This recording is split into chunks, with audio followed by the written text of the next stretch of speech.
Hello and welcome to the Collegium, our monthly magazine program in three parts: cinema, state of affairs, and our arts calendar.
the World Orchestra of Jeunesses Musicale, Musical Youth, at the Berlin Philharmonic in January 1994, with the conductor Leonid Nikolaev. The dream of worldwide harmony between nations. For a few moments, this dream becomes reality when the members of the World Youth Orchestra gather for several weeks, twice a year.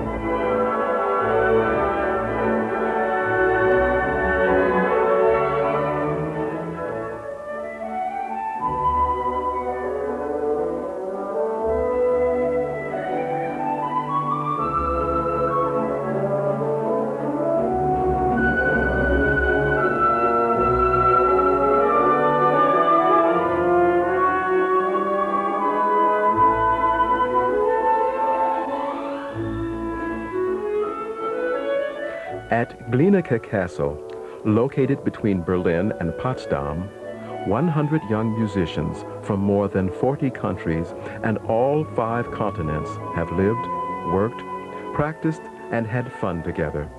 For 6 years, the World Youth Orchestra has been meeting here for its winter session. The summer session occurs annually in various countries.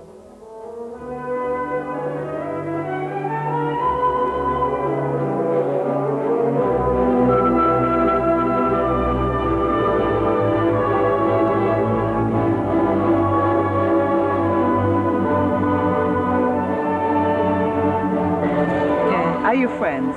Yeah. No. You meet lots of people.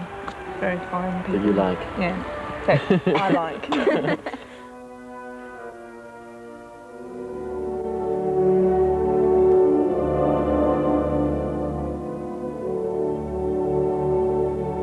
From the beginning, the World Youth Orchestra has been praised for its amazingly high performance.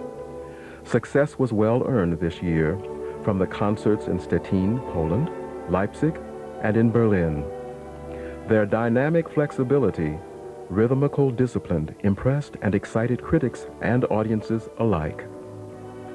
Music is their common language, and the Russian conductor, Leonid Nikolaev, who also conducts the Moscow Conservatory Orchestra, succeeded in blending this colorful group into an homogeneous body. Differences in regard to culture, playing techniques, and musical understanding, exactly the ingredients which enrich the harmony of the World Orchestra.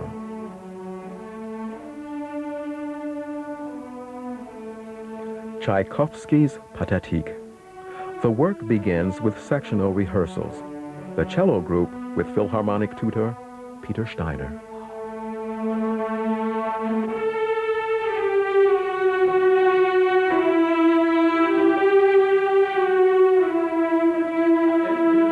Young musicians from all corners of the globe, between the ages of 16 and 24, apply to become members of the World Orchestra. The auditions are done by cassette, which the musicians record and send through their national Jeunesses Musicale offices to the orchestra's head office in Berlin. The tapes are judged by an international jury. Every year, at least 70% of the musicians are new in the orchestra. Conductors and soloists are invited for only one session. The first violin section.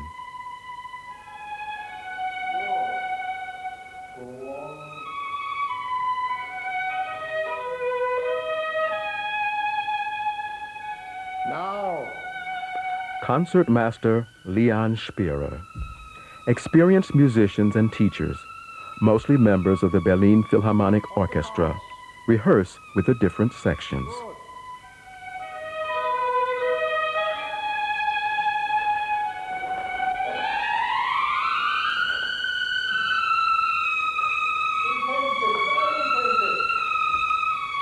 For the first time, the People's Republic of China is represented by two young musicians in the World Orchestra.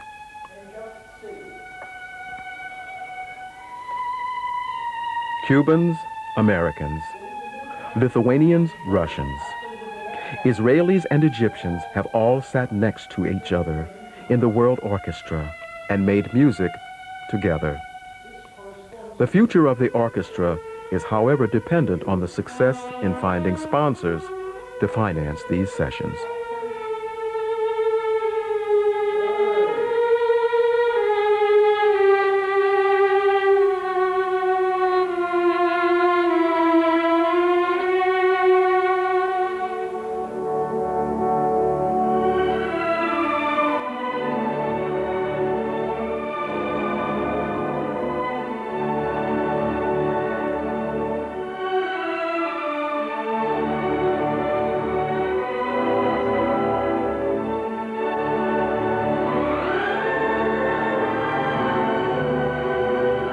The story of Jeunesses musicale began in 1940, during the Second World War, with an idea initiated in Belgium and France.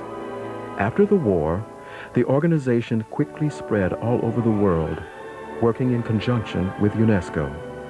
Today, the movement includes over 50 member countries. The Jeunesses musicale World Orchestra was itself founded in 1970.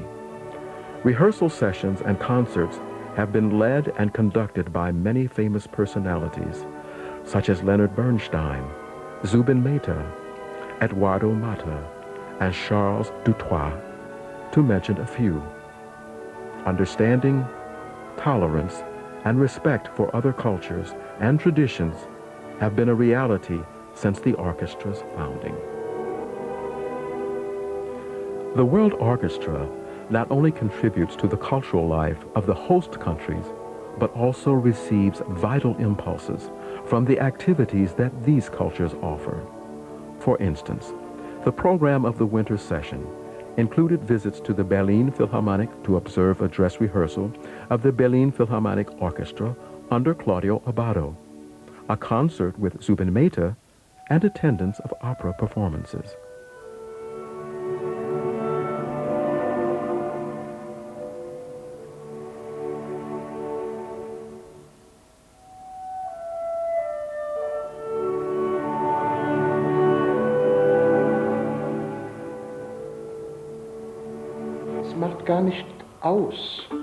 It makes no difference how you play, with a high arm or a low arm. The end result is what counts, and that is what we work for. Everyone can play notes, but to produce these notes in a uniform and beautiful manner, that is the important thing. Is it possible, from your experience, to get people from all over the world to play harmoniously together? Absolutely. Of course. Very easy. It just takes a little time and willingness, and that I've always found here.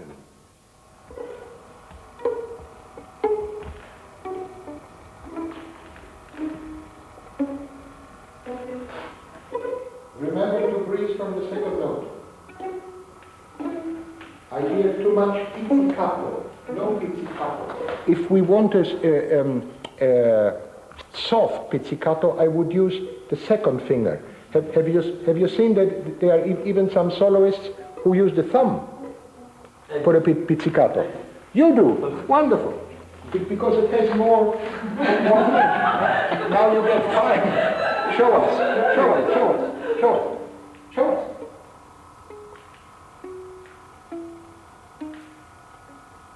Good. With your brother. Fine. Fine. Right. Now, use the thumb. Use the elbow, use whatever you like, but make it sound nice.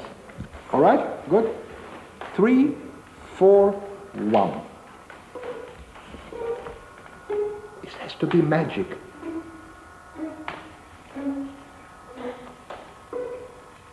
That's beautiful.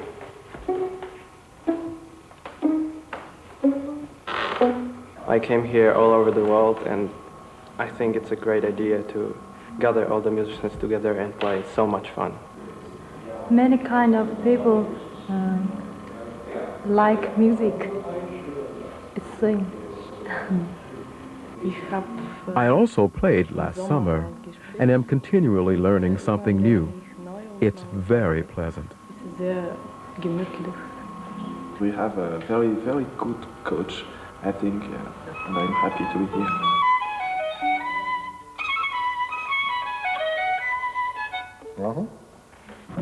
For me, it's incredibly wonderful, everything.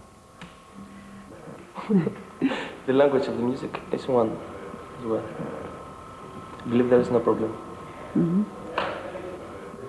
I have always had the same good experience. At the beginning, of course, the first rehearsal is difficult because each musician comes from his or her country and has a specific way of playing. But I try to mold them into playing not the way I do, but the way the Berlin Philharmonic would. I think the music is only one, and we manage to be together, to feel together, and to play together.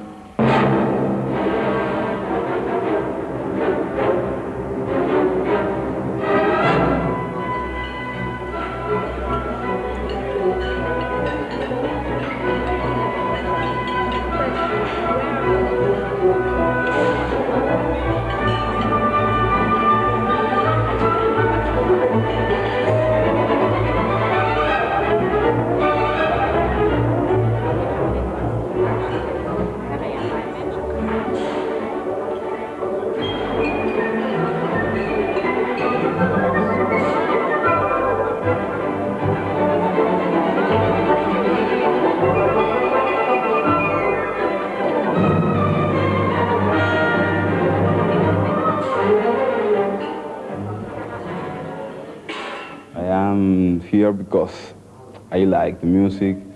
For me, it's a good experience. If you grow up with music and reach the stage where you take part in competitions and orchestra tours, you become accustomed to this kind of communication, and as a result, you become more open-minded, and you make friends faster. Anyway, as a musician, one is never lonely. Und dann hat man auch Freunde und dann ist man auch nicht einsam. Und wenn man Musik macht zusammen, ist man sowieso nie einsam. Because there are so many different nationalities in the orchestra, you practically get to know half of the world and have so many faces in your mind. When I read or hear about a certain country in the newspaper or on television, I immediately connect it with the person I know. Wir kommen aus Polen. I come from Poland, Ich komme aus Kanada. Canada, Ich komme aus Bulgaria, Bulgarien. Ich komme aus Neuseeland. New Zealand, Colombia, I come from China. China, I come from Lettland. Latvia, Ich komme aus Frankreich. France. I come from Romania. I come from Greece.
Hello and welcome to our State of Affairs portion of the program, where we're very pleased to have with us Dr. Mahoma Mwaungulu, who is the founder and director, I believe, of the Pan-African Forum and a very noted historian. Welcome to the Collegium. Thank you very much. I'd like for you to tell our audience a little bit about your background, your history. Where have you come from, and how do you happen to be in Germany? Okay, well, it's a very long story, but I'll try to make it as short, as vivid as possible. I come from Malawi, but I was not born there. I was born in Kilwa because of the migration problems in those olden days. My father worked in Tanzania as a medical assistant. So when the war began, 1938, 39, so to say, my father was recruited. So we, children and our mother, had to go back home to Malawi. Luckily enough, I come not very far from Tanzania. I come from the north, where I had to go to school. I did my primary education in Malawi, and then later on, I had to go to Uganda because I couldn't get any chance of going to a secondary school in Malawi. We had only 2 of them. So they only chose a few people who were usually for the government. And I was against colonialism, such that the missionaries did not like me to work there. So I had to leave. I went to a private school in Uganda, and part of that secondary education I had in Uganda was very helpful to me, because from there I came to realize that I was already organized, but politically now. I was in the party, the Nyasan African Congress, and through that we had some problems of fighting against colonialism, and we were called stone throwers when I came home in 1953. That time the Federation of Rhodesia and Nyasaland was going to be founded, and we were against that government. So I was told by my party that I should try to go to Ghana, the Gold Coast in those days. I happened to go to, I don't know to tell you all in detail, but from there I went to Gold Coast, and through Gold Coast I joined the party as a youth league, the CPP, the Convention People's Party, and I was part and parcel of it.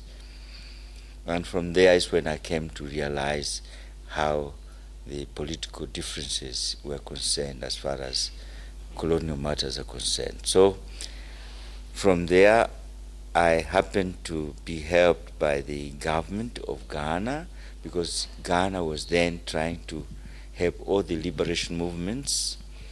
And we got, from Nyasan African Congress, we got some 10 scholarships from the GDR through the Bureau for African Affairs in Ghana. And from those scholarships, I happened to take one of them to come to the GDR. And the rest were taken by the fellow students from the Zimbabwe African People's Union, and some also were taken by the ANC, the African National Congress, because in those days we were working, all of us together, and we were very strong in our cooperation of fighting against colonialism. So that's how I came to the GDR in 1960. That's interesting, because there is under discussion now with President Mbeki and Sam Nujoma and the president of Muammar Gaddafi and others, there's a discussion of an African Renaissance. Yes. What is the relationship between this discussion of an African Renaissance now and the period that you're discussing, and what hopes do you see? What lessons have we learned from the experiences that you just described that might help us to, in fact, bring about an African Renaissance? When you're talking of the Renaissance, to me, it's a continuation of the ideal of Pan-African movement, which is part and parcel of the liberation movement of the blacks wherever they are.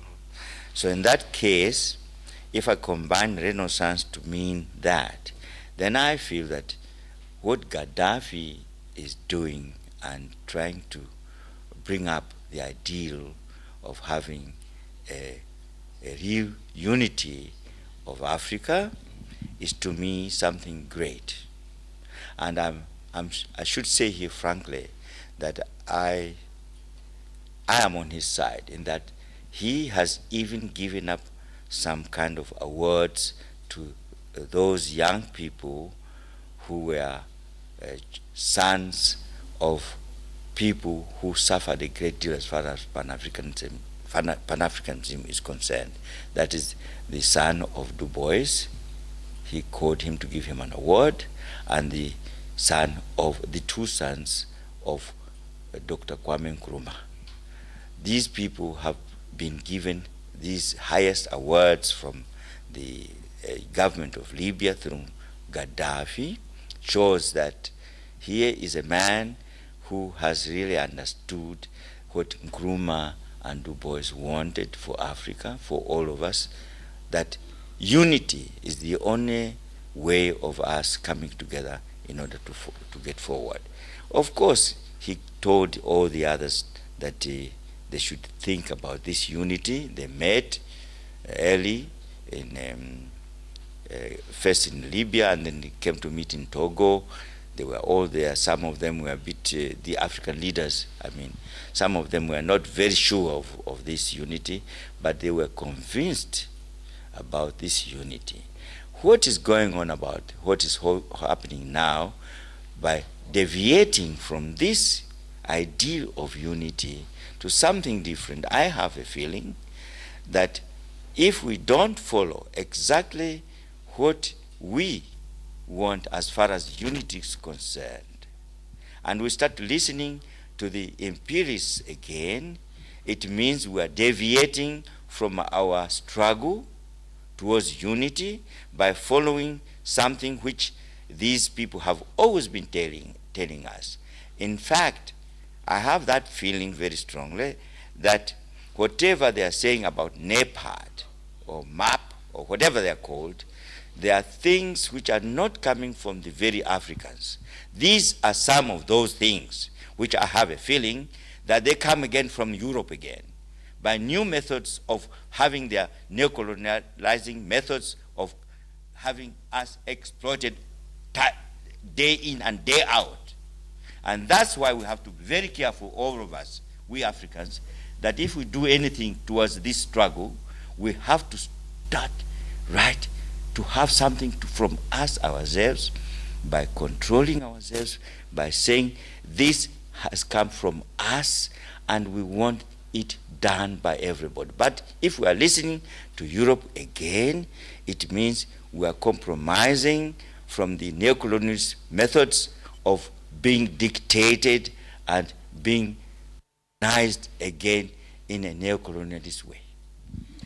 How can we disseminate the truth, and with all that we hear, how do we know what to listen to so that we know how to address our best interests or our goals? It's very easy to do that, because if you feel you are a people who have been oppressed for a very long time, and you have a history, a very long history, it's that history which it has to remind you how you should approach the issues today as they are. Firstly, I have a feeling that it's our mission to think of telling the people how the situation has come up to this day in the first place. That means bring the consciousness to the people about their own way of life throughout the generations which have passed up to this day, number one. Number two, I have a feeling that it's our duty today to come and think of uniting ourselves on issues where we have to come together and not allowing anybody to come into our thinking so that they should divide us and rule us again. This divide et impera is something that we know about it, but we have to fight against the divide et impera by coming together. The longer we are together, the better for us, because we become strong. The more we are divided, the weaker we will be. This is one of the things. Now, if you are listening to people who are making this kind of section of things, that is the same method which they have always used in the past, and we must be very careful now that it is no longer the partition which is going to happen, which they did in 1884 to 85, without the Africans being there. They did it on their own.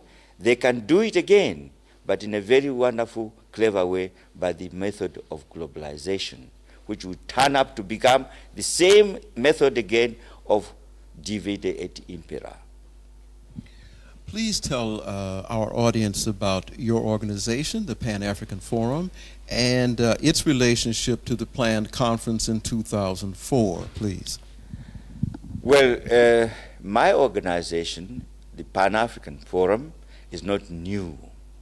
It's part and parcel of the liberation movements which began in the 19th century. Of course, in those days, you know, when the people who are oppressed, they hear words, they never called it Pan-African movement.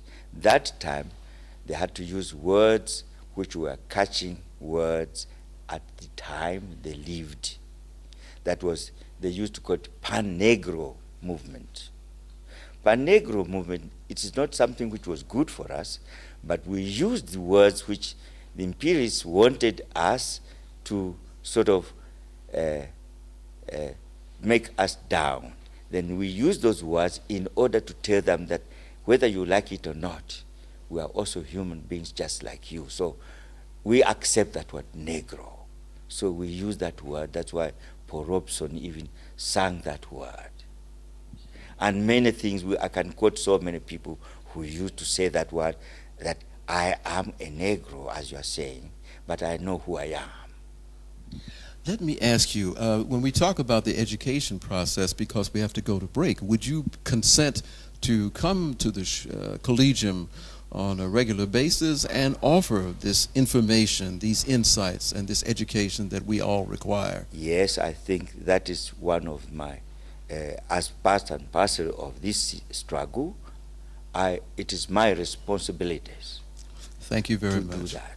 Thank you very much. Yeah. And now we will go to break. So stay with us, and remember, you are participating in the Collegium.